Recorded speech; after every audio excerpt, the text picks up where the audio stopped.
It doesn't take you long in oil-rich Venezuela to find this. Roadblocks by people saying they're struggling to get food. As soon as we got off the car, people had just started shouting and telling us that they're hungry, really. These are desperate people inside a country where recent shortages and hyperinflation are hitting hard. This woman says that she sometimes goes to sleep crying because she hasn't been able to give her children any food.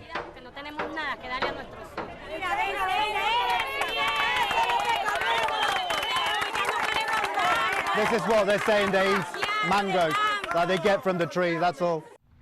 Unsustainable public spending in the last decade has combined with a severe drop in the oil prices, leaving this crude exporting nation almost on its knees.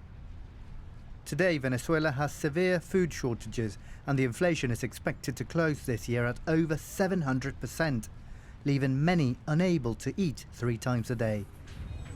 This is plain rice. Esa es la comida más fuerte del día. Esa es la que yo me como. Esa es la única que se come ahora y se acuesta con eso. Esto es lo único que van a comer hoy. Eso es lo único que como. This town is in deep rural Venezuela. It's in the Zulia province where, ironically, oil was first discovered here.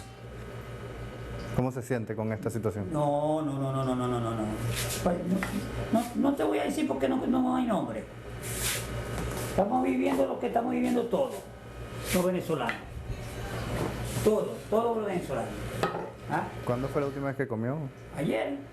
¿A qué hora? A las 3 de la tarde. ¿Y desde entonces nada? Nada. Agua. Agua, 4 vasos de agua que me bebí. These are images that have been rarely seen outside of Venezuela.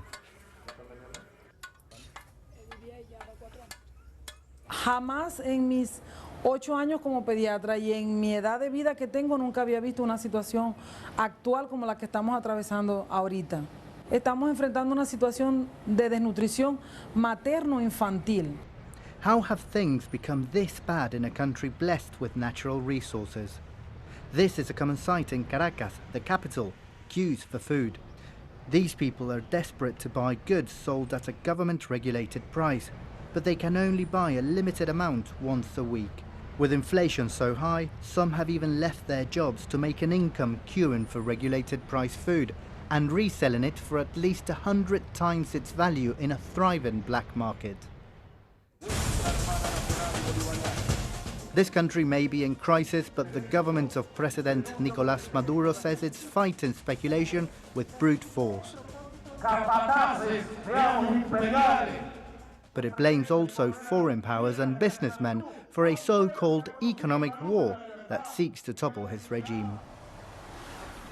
Venezuela elected this man 17 years ago, Hugo Chavez, hoping that poverty would be eradicated. His socialist experiment was always criticized for supposedly being unsustainable. 3 years after Chavez died, this is the sight which he probably never thought he'd see. Queues for food in the middle of the night, under the rain. Vladimir Hernandez, BBC News, Caracas.